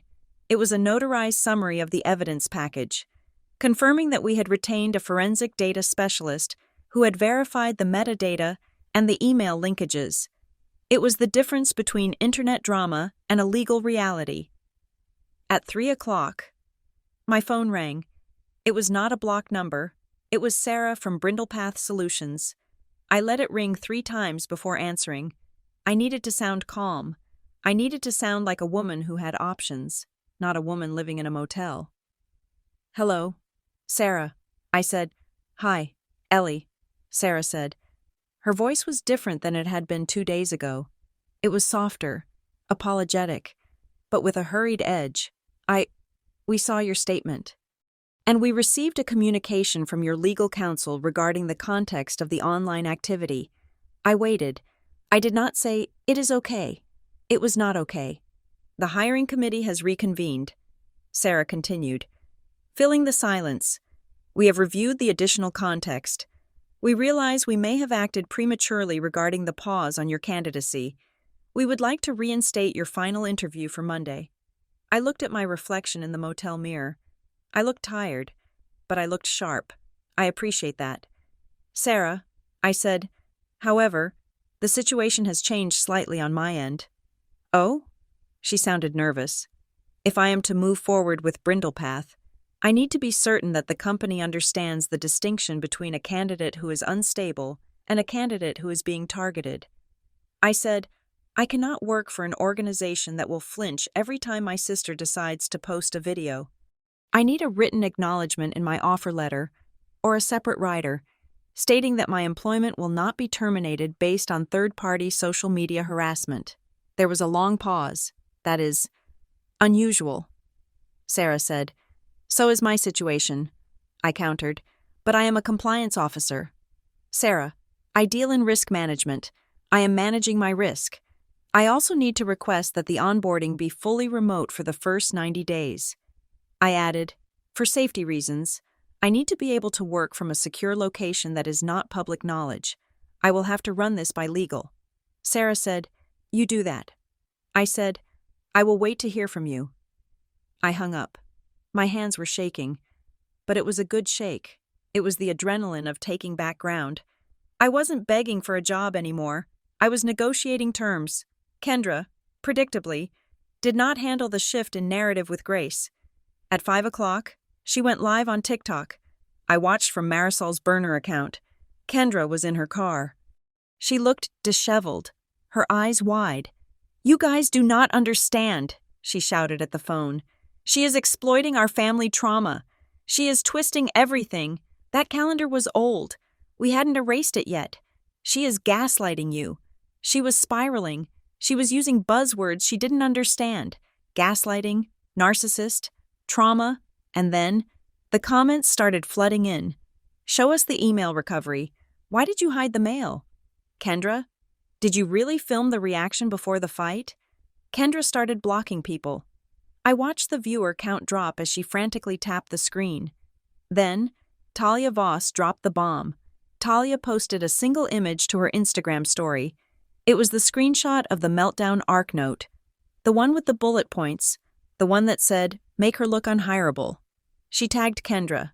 She tagged me. She captioned it. Since we are sharing receipts, this was drafted 2 months ago. It is not trauma. It is a content calendar. That was the kill shot. Within an hour, Kendra's comment section was turned off. The I'm just worried about my sister video was deleted. My phone chimed with a text message. It was my mother. Ellie, please, this has gone too far. People are calling the house. Your father is having chest pains. Please come home so we can talk privately. We can fix this. I stared at the words. Chest pains. The classic manipulation card. I typed a reply, then deleted it. I did not want to talk privately. Private conversations were where they did their best work. Private conversations were where they gaslit me, where they cried, where they made me feel small and ungrateful. Private conversations were where they hid the mail. I copied the text and sent it to Dana. Reply with this. Dana texted back. I typed out the words Dana had sent me. I am glad you want to talk. However, given the legal and financial irregularities regarding the trust and the unauthorized mail diversion, I am no longer comfortable having off-the-record conversations. All communication must go through my attorney, Dana Klein. She is CC'd on this text. Do not contact me directly again. I hit send. It felt like cutting off a limb. It hurt. It throbbed. But I knew that if I didn't cauterize the wound, the infection would kill me. The next morning, the consequences began to materialize. They weren't loud. They were quiet, procedural, and terrifyingly bureaucratic.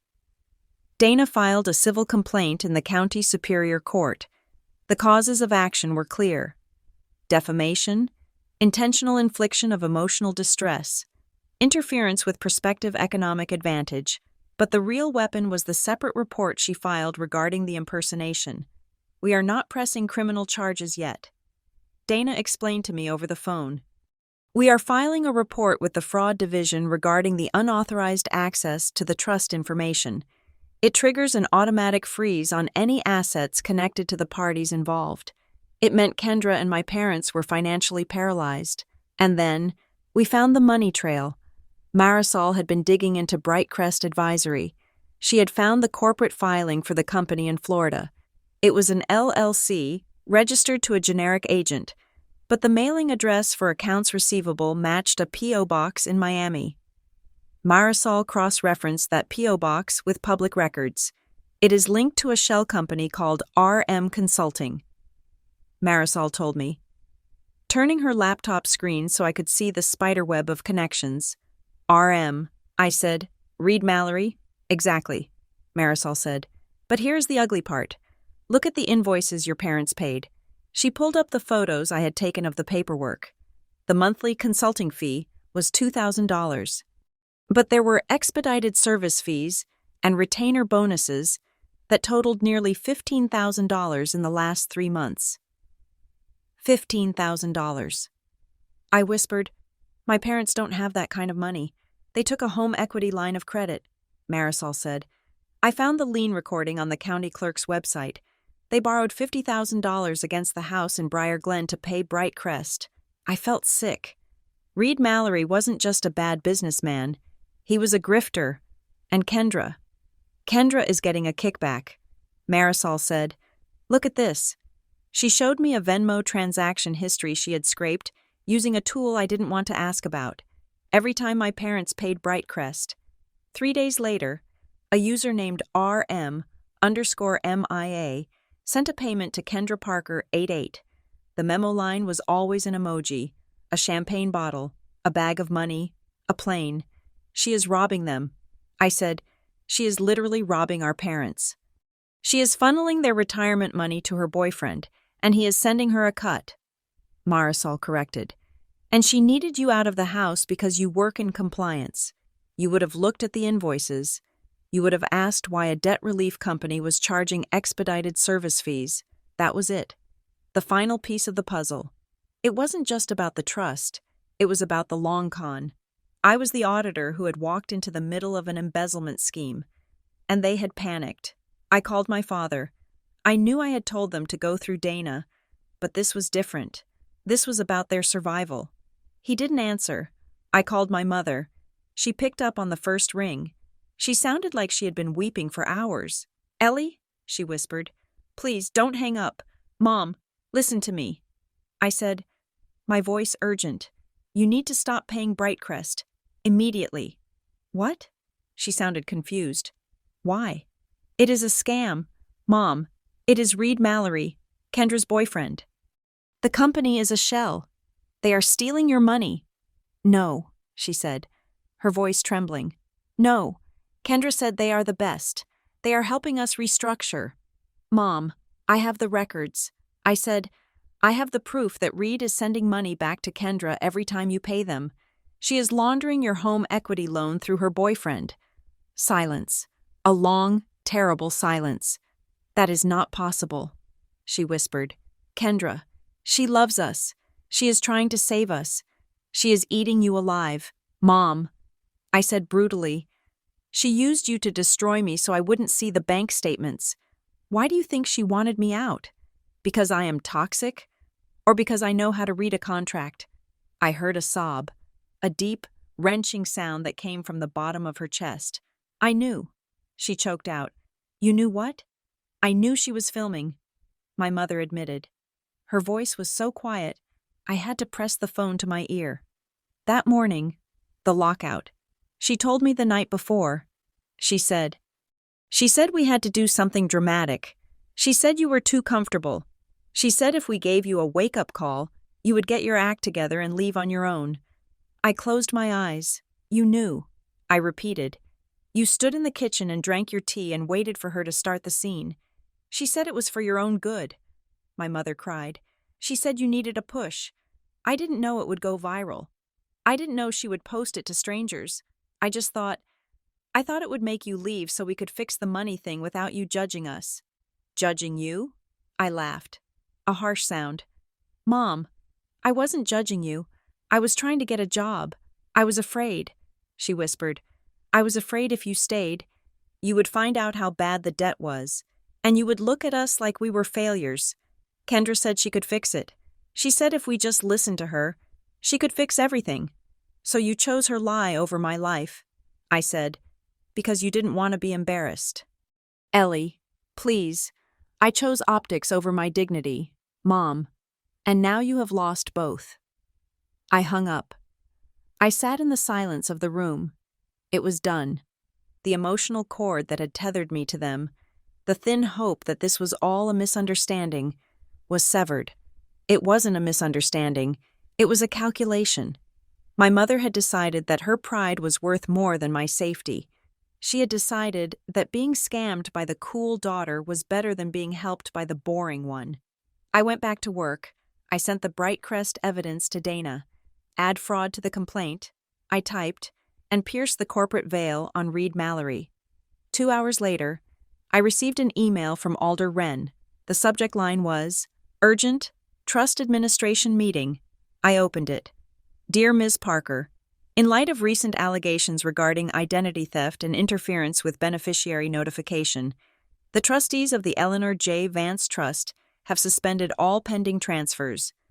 A formal review has been initiated. You are hereby requested to attend a mandatory meeting at our offices on Friday at 10 a.m. All interested parties, including Mr. and Mrs. Parker and Kendra Parker, have been notified to attend. This meeting will serve to verify identities, review the allegations of interference, and determine the future administration of the Lake Hollow property.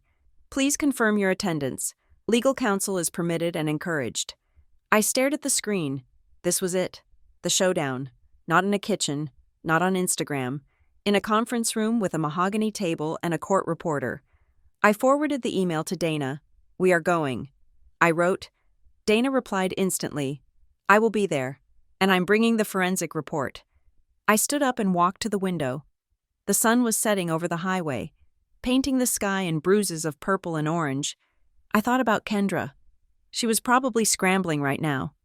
She was probably trying to delete texts, trying to spin a new story, trying to find a way to make herself the victim of a legal audit, but she couldn't edit this. There were no jump cuts in a deposition. I thought about my parents. They would be terrified. They would be walking into a room where their secrets would be laid out on a table, indexed and cross-referenced.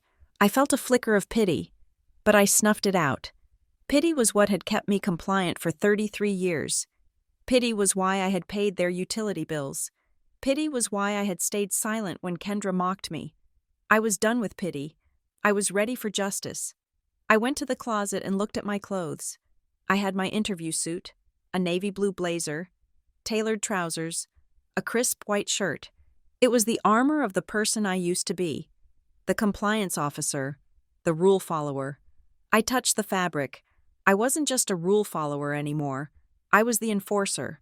I took the suit out and hung it on the back of the door. Tomorrow, I wouldn't just be clearing my name.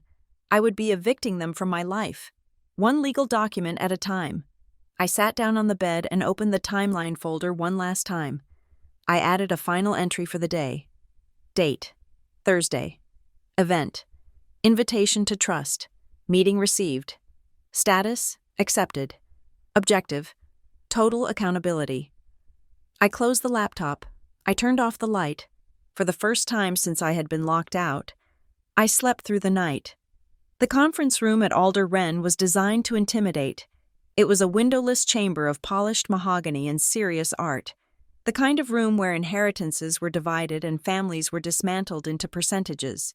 I sat on one side of the table, flanked by Dana Klein and a junior associate who was furiously taking notes. On the other side sat my family. My mother refused to look at me. She was staring at a pitcher of ice water as if it contained the secrets of the universe. My father looked gray, his skin the color of old newspaper, his hands shaking slightly where they rested on the leather placemat. And then there was Kendra.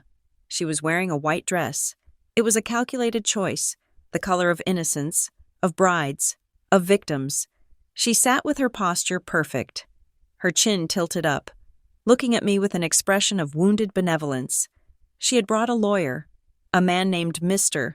Sterling, who wore a suit that cost more than my car and smelled of aggressive cologne. At the head of the table sat Mr. Henderson, the senior trust administrator. He was a man of 60 with spectacles and the demeanor of a disappointed headmaster. "Let us begin." "Mr." Henderson said. His voice was dry, devoid of emotion. "We are here to address the administration of the Eleanor J. Vance Trust, specifically the transfer of the Lake Hollow property. However, due to recent allegations of interference and identity verification issues, this meeting has been convened to establish the facts." He opened a file folder. "We have a record of a phone call received by this office on Tuesday at 9:15 in the morning." "Mr." Henderson said. The caller identified herself as Eleanor Parker. She provided the correct Social Security number and date of birth. She stated that she was entering a residential treatment facility and wished to waive her right to review the transfer documents, effectively ceding control to her parents. He looked over his spectacles at me. "Ms. Parker, do you deny making this call?" "I do." I said clearly, "I was not entering a treatment facility. At 9:15 on Tuesday, I was sitting in my car in my parents' driveway, having just been locked out of the house." "Mr."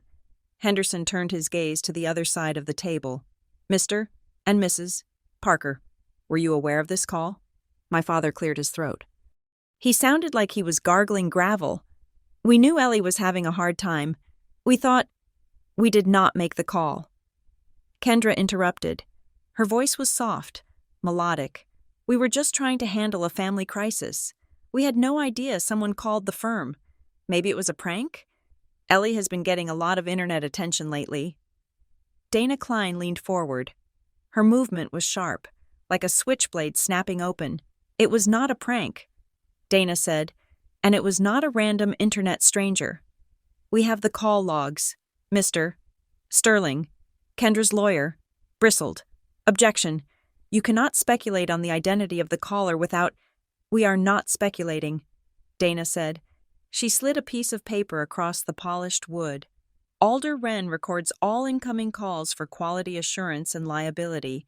The system logs the incoming number." She pointed to the highlighted line on the sheet.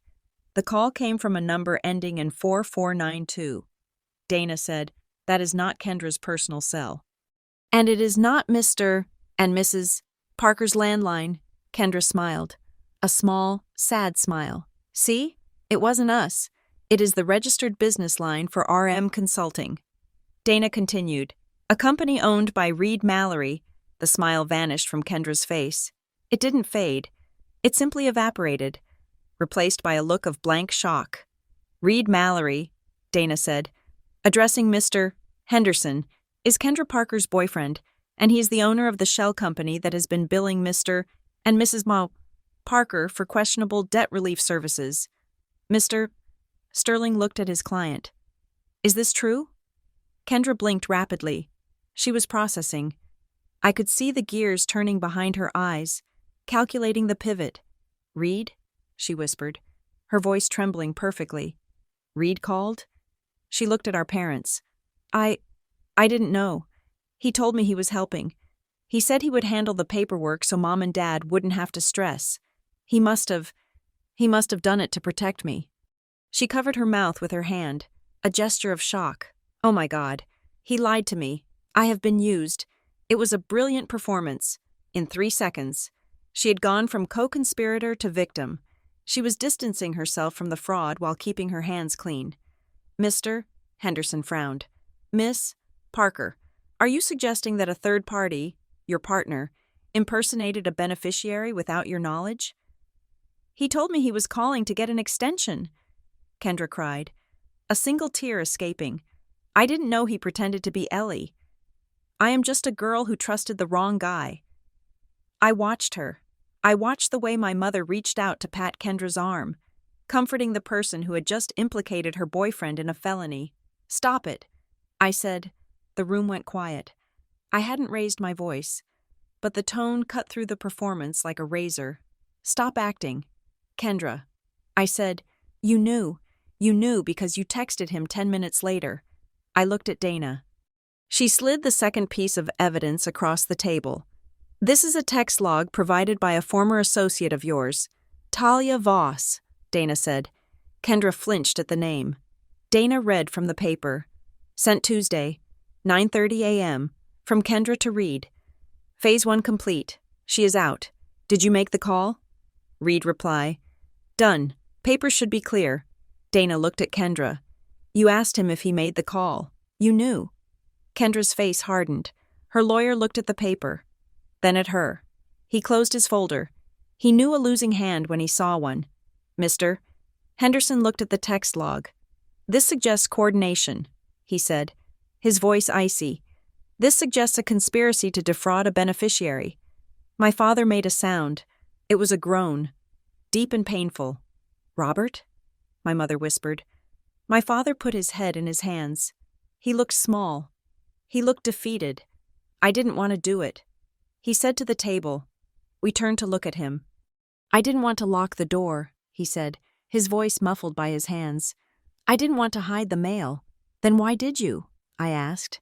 The question hung in the air, heavy and suffocating. Why, Dad? Was it the money? Did you need the money that bad? He looked up at me. His eyes were red, rimmed with exhaustion. No, he whispered. It wasn't the money. I mean, the money was bad, but it was the noise. The noise? I asked. Kendra, he said, not looking at her. She is relentless. Ellie, you don't live there. You don't know what it is like. The mood swings, the screaming, the threats. She said if we didn't help her, she would tell everyone we were abusive. She said she would ruin us on the internet. He took a shaking breath. I just wanted peace. I wanted to eat dinner without walking on eggshells. When she came up with the plan to get you out, she promised it would be quick.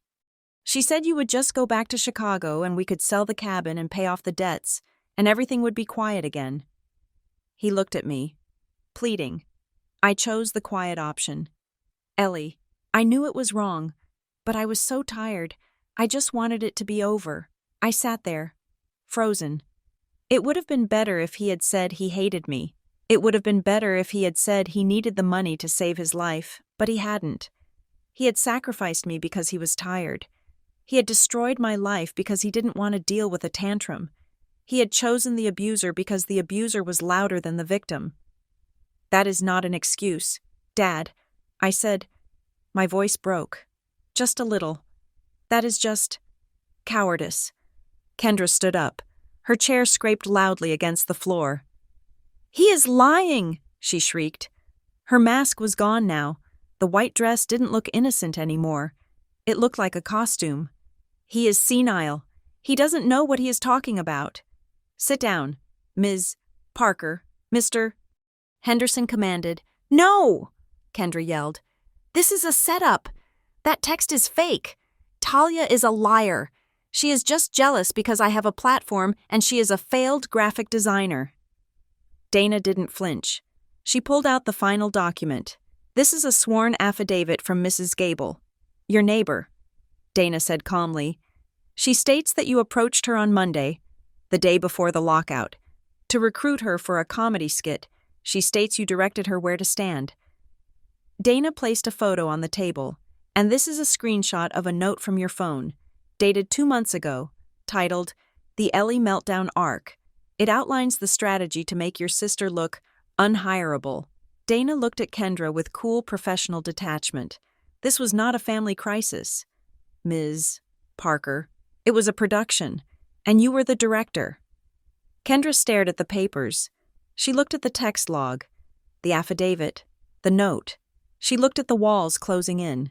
She looked at me, and then the shift happened. The tears stopped instantly. Her face smoothed out.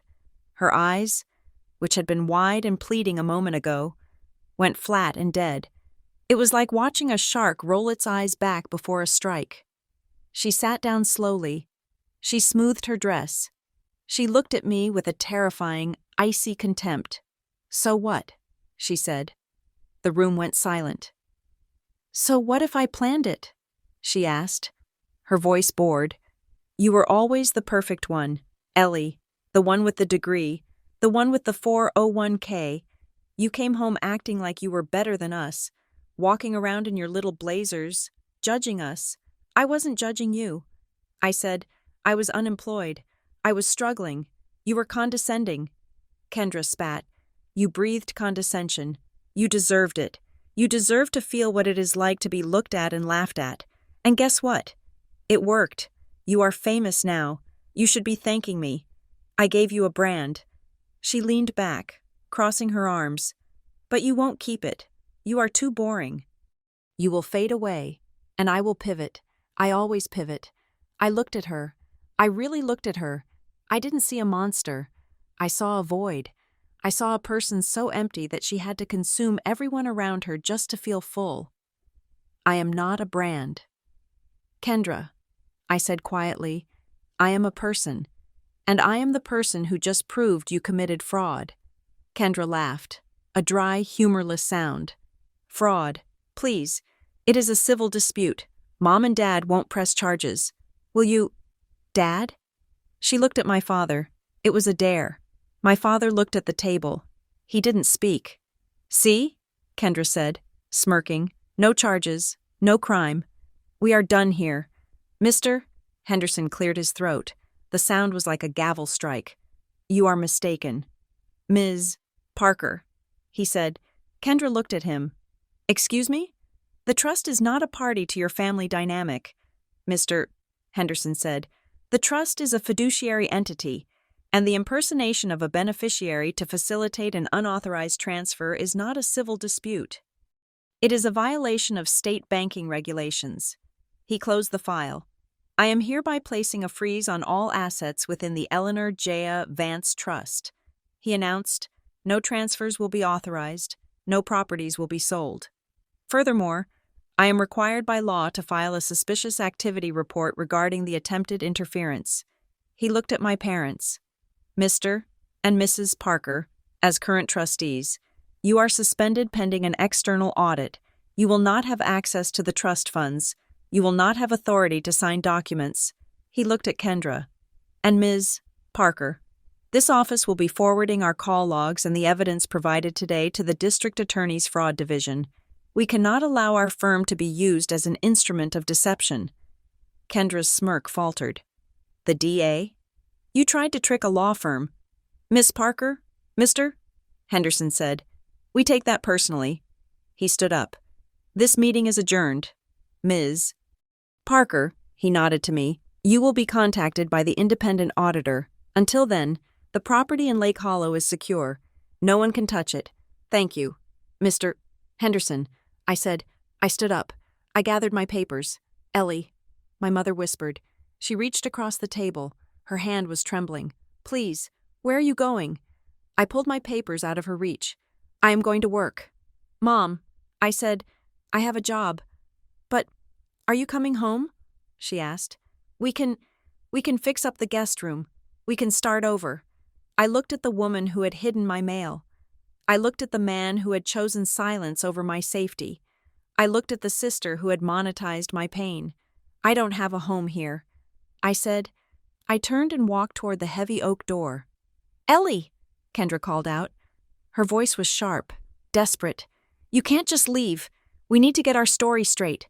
The bloggers are outside. If we don't present a united front, they will eat us alive." I stopped. I didn't turn around. "They won't eat me." "Kendra," I said, "I have nothing left to hide." I walked out. The lobby of the building was cool and quiet, but the sidewalk outside was a different story. As I pushed through the revolving doors, I saw them, 3 or 4 people with cameras.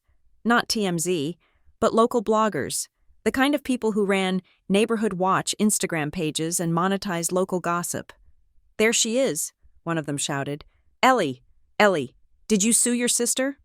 "Ellie, is it true you faked the eviction?" "Ellie, look this way." They pushed phones in my face. The flashes were blinding in the daylight. I stopped. I put on my sunglasses. I did not speak. I did not cry. I did not give them a soundbite. I walked straight to my car, moving with the steady, boring momentum of a compliance officer. I got in, locked the doors, and drove away. As I merged onto the highway, leaving Briar Glen behind me, I pulled over at a rest stop. I took out my phone. I posted one final update to the timeline. It was just text on a black background. To everyone following this story, the legal matters regarding the trust and the harassment are now being handled by the appropriate authorities. I will not be commenting further. I am asking for privacy as I rebuild my life. I am also asking that you stop harassing my family. Accountability is not the same as cruelty. Let the courts handle it. I am moving on. I posted it. Then I deleted the Instagram app from my phone. I drove for another hour until I reached the city. I pulled up to a nondescript apartment complex in a neighborhood that wasn't trendy, just safe. I had signed the lease yesterday. It was a one-bedroom on the 3rd floor. It had beige carpet and a view of a parking lot. It was perfect. I carried my suitcase up the stairs. The apartment was empty. I had no furniture. Just an air mattress Marisol had lent me and my clothes. I sat on the floor in the center of the living room. The silence was absolute. There was no mother checking her watch, no father sighing in the next room, no sister filming from a doorway. I was alone. My phone buzzed in my pocket. I ignored it. It buzzed again. I pulled it out. It was a DM on Twitter. I hadn't deleted that app yet. The message was from a user with no profile picture. Hi, Ellie. I saw what happened. I used to work for Reed Mallory's startup in Miami. I hesitated. I should delete it. I should block it. I was done, but I clicked it. You are not the only one. The message read, he has done this to 3 other families. He targets influencers with debt and teaches them how to liquidate family assets. It is a pyramid scheme. I have the spreadsheets. If you want to take him down for real, let me know. I stared at the screen. It wasn't just a family tragedy. It was a business model. Reed and Kendra were part of a machine that ground up families for profit. I felt a cold resolve settle in my stomach. I wasn't the victim anymore. I was the witness, and if there were other families, other daughters being gaslit and robbed, I typed back, send them. I put the phone down. I stood up and walked to the window. I looked out at the parking lot. At the city skyline in the distance, I was stable. I had my job back. Remote. For now, I had a roof over my head.